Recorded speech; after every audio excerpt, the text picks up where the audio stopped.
झारखंड में अब हर विधायक को मिलेंगे 50 करोड़। इन कामों में खर्च की जाएगी राशि। ग्रामीण विकास विभाग हर विधायक को 30 करोड़ रुपए के रोड और 20 करोड़ रुपए के पुल की परियोजना के लिए राशि निर्गत करेगा। विभागीय मंत्री डॉक्टर इरफान अंसारी ने मंगलवार को इस संबंध में जानकारी देते हुए कहा कि वे सभी विधायकों से इस संबंध में व्यक्तिगत संपर्क करते हुए जानकारी प्रेषित कर रहे हैं। सरकारी योजनाओं के लिए राशि की कमी नहीं होने देगी। उन्होंने कहा कि कतिपय कारणों से विभाग के अधिकारी और कर्मचारी काफी डरे सहमे हुए हैं। विभाग की लगभग 1900 फाइलें जब्त है। ऐसी परिस्थिति में सबके सहयोग से कार्य करना है। विपक्ष के विधायकों का सहयोग भी अपेक्षित है। वे 24 घंटे काम करने को तैयार हैं। सभी विधायकों को विभाग के स्तर से योजनाएं प्रदान की जाएगी। उन्होंने विभागीय अधिकारियों को भी कहा है कि बगैर तनाव के कार्य करें। राज्य के हित में कार्य करना उनकी प्राथमिकता है। विभाग की योजनाओं को जल्द से जल्द धरातल पर उतारना है। इसमें पदाधिकारियों और कर्मियों का भी सहयोग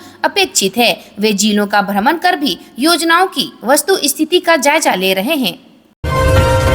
दक्षिण अफ्रीका में फंसे झारखंड के 27 मजदूर, मांगी मदद। वीडियो जारी कर कहा, न खाने को अनाज न पैसे। 29 मार्च को गए थे कैमरून। दक्षिण अफ्रीका के कैमरून शहर में मजदूरी करने गए झारखंड के 27 मजदूर फंसे हुए हैं। उन्होंने वीडियो जारी कर राज्य सरकार से मदद की गुहार लगाई है। मजदूरों के इस वीडियो पर श्रम मंत्री सत्यानंद भोक्ता ने अधिकारियों को निर्देश दिए हैं। प्रवासी मजदूर सेल की ओर से कैमरून में फंसे मजदूरों से संपर्क करने का प्रयास शुरू हो चुका है। विभाग की ओर से जल्द कार्रवाई की जाएगी। मजदूरों की ओर से जारी वीडियो में उन्होंने बताया कि वे दक्षिण अफ्रीका के कैमरून शहर में बीते 4 महीने से फंसे हुए हैं। ये मजदूर गिरिडीह, हजारीबाग और बोकारो जिले से हैं। वे जिस कंपनी में काम कर रहे हैं, ना तो वो कंपनी सूद ले रही है और ना ही वो ठेकेदार जो उन्हें झारखंड से लेकर गया। मजदूरों ने बताया कि हमारे पास खाने को अनाज तक नहीं बचा है। कंपनी ना खाने की व्यवस्था कर रहा है और न रिचार्ज करने के पैसे दे रहा है।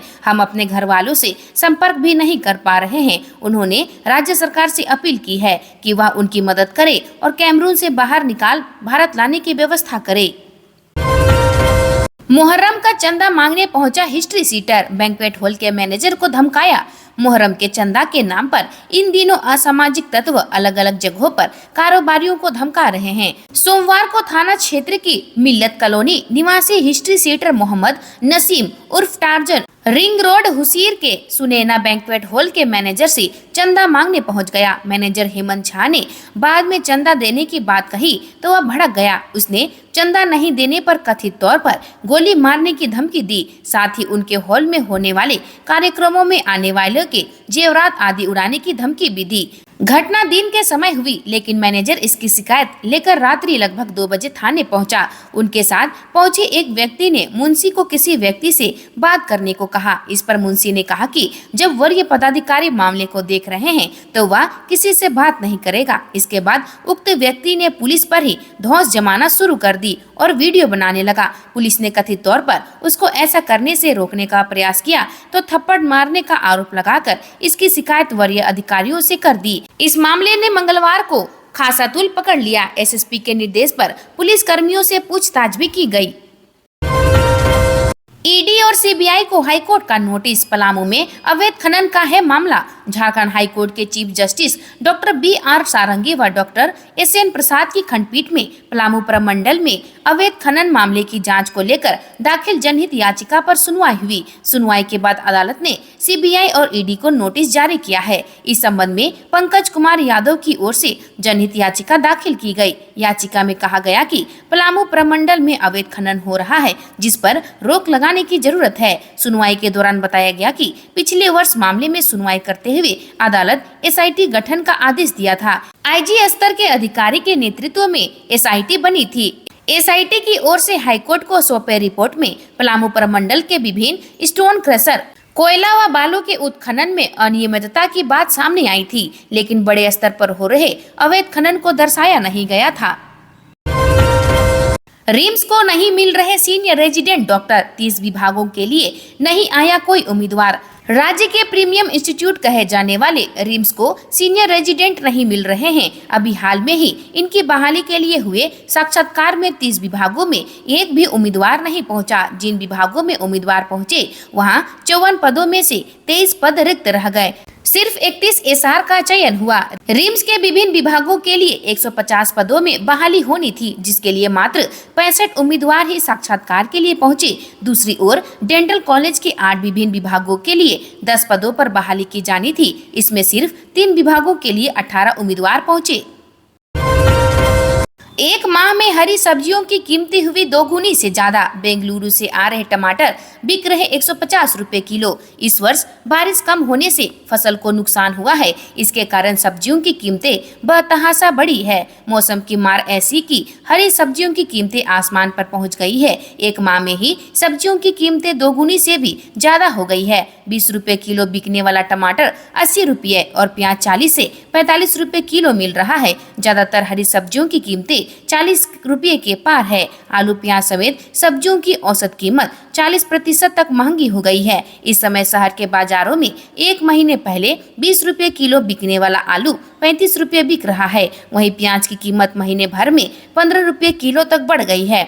किसान सब्जियां महंगी होने का कारण बारिश ठीक से नहीं होना बता रहे हैं। कम बारिश से टमाटर और सीजन वाली सब्जियां कम हुई या खराब हो गई। व्यापारियों का कहना है कि लोकल सब्जियों का उत्पादन आधे से भी कम हो गया है।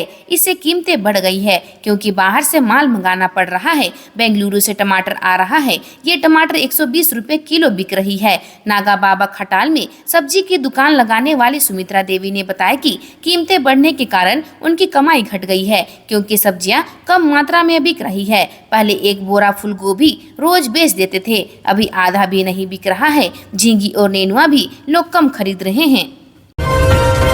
झारखंड में कमजोर पड़ा मानसून, अब तक 47% कम बारिश। 7 जिलों में 22 जुलाई तक बारिश का येलो अलर्ट। आकाशीय बिजली की भी चेतावनी। मौसम विभाग ने झारखंड के 7 जिलों में आज भारी बारिश का येलो अलर्ट जारी किया है। इन जिलों में बोकारो, धनबाद, गिरिडीह, देवघर, जामताड़ा, कोडरमा, दुमका का इलाका शामिल है। इस दौरान राज्य के अन्य जिलों में भी बादल छाए रहेंगे। इसके अलावा 3 जिले बोकारो, गिरिडीह और धनबाद में वज्रपात की भी संभावना जाहिर की गई है। मौसम विभाग के अनुसार पूरे प्रदेश में 22 जुलाई तक हल्की से मध्यम बारिश की संभावना है। झारखंड में अभी मानसून का कुछ खास असर नहीं दिख रहा है। मौसम विभाग के अनुसार जुलाई में अब तक सामान्य से 348.9 मिलीमीटर बारिश होनी चाहिए थी, लेकिन सिर्फ 186.1 मिलीमीटर बारिश हुई, यानी राज्य भर में सामान्य से 47% कम बारिश रिकॉर्ड किया गया है।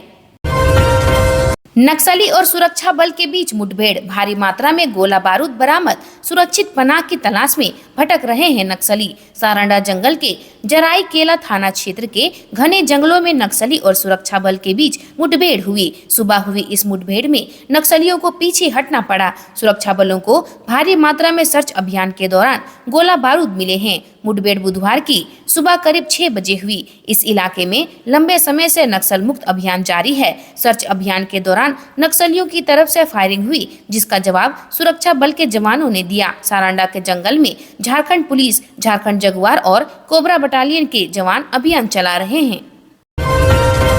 झरिया में असामाजिक तत्वों ने बजरंगबली की प्रतिमा तोड़ी। झरिया के सुदामडीह का मामला, अपने साथ ले गए मूर्ति।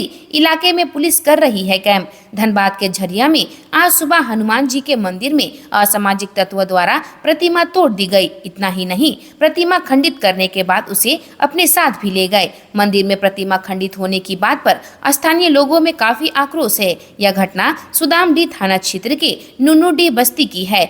काफी संख्या में लोग मंदिर के पास जुट गए हैं और जल्द से जल्द इसमें शामिल लोगों को गिरफ्तार करने के मांग को लेकर कहा जा रहा है। वहीं लोगों में भारी आक्रोश को देखते हुए क्षेत्र को पुलिस छावनी में तब्दील कर दिया है।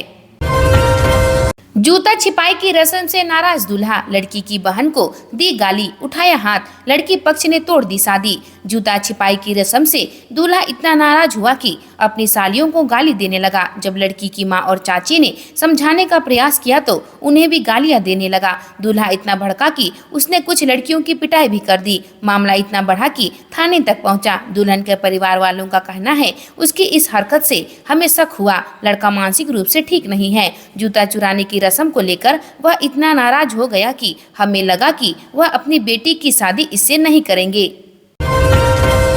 तस्कर बोला, डीसी एसपी थाना सब सेट, जहां कहोगे वहां भेज देंगे।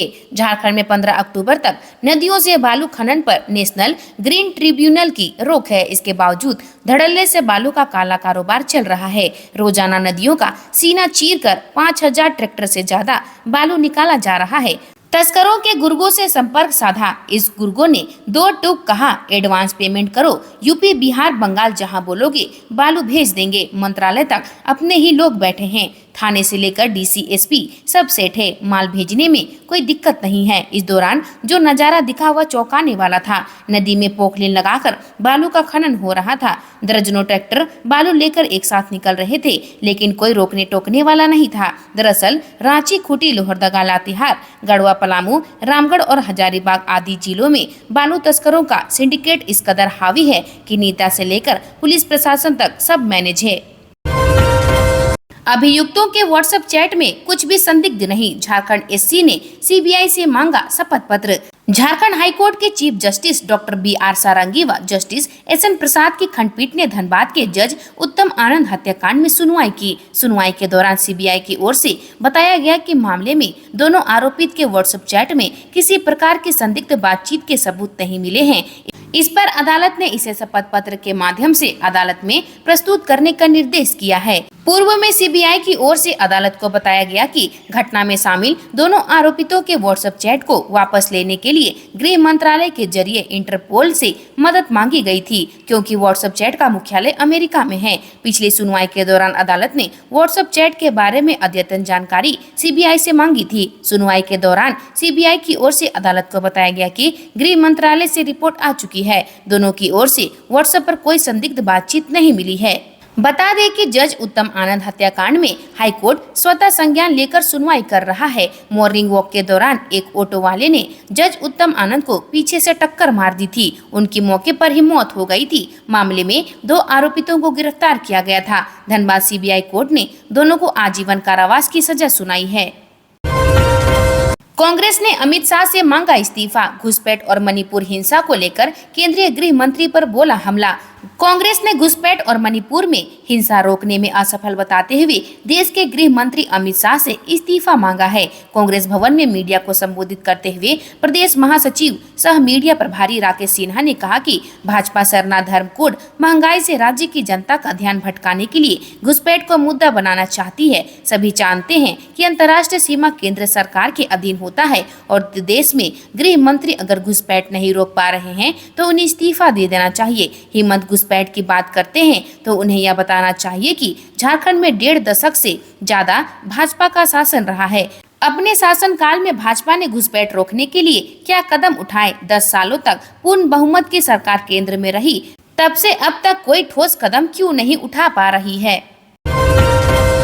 केंद्र मंत्रियों पर राज्य सरकार का हो रहा भारी खर्च। झामुमो महासचिव ने कहा है कि देश में कहीं बाढ़ तो कहीं सुखाड़ है। इस जिम्मेवारी को छोड़ केंद्रीय कृषि मंत्री शिवराज सिंह लगातार झारखंड आ रहे हैं। इसी तरह असम में बाढ़ से अब तक 182 लोगों की मौत हो चुकी है। हजारों बेघर हैं, लेकिन असम के मुख्यमंत्री हिमंता बिस्वा शर्मा रिचार्ज होने झारखंड आ रहे हैं। ये लोग सरकारी संसाधनों का उपयोग कर राजनीति लाभ लेने में भरोसा करते हैं, लेकिन प्रोटोकॉल से बंदे झारखंड को भी इनके दौरे पर भारी खर्च करना पड़ रहा है। सुप्रियो ने प्रदेश भाजपा अध्यक्ष बाबूलाल मरांडी के ट्वीट पर भी टिप्पणी की है। उन्होंने कहा कि वह हर 5-10 मिनट पर ट्वीट करते हैं, क्योंकि अब बंद कमरे में बैठकर ट्वीट करने के अलावा मैदान में जाने की इनकी हिम्मत नहीं है। झामुमो महासचिव सुप्रियो भट्टाचार्य मंगलवार को मीडिया से बातचीत कर रहे थे। उन्होंने कहा कि 20 जुलाई को केंद्रीय गृह मंत्री अमित शाह भी आ रहे हैं। वह भाजपा नेताओं कार्यकर्ताओं को टिप्स देंगे, लेकिन अब तक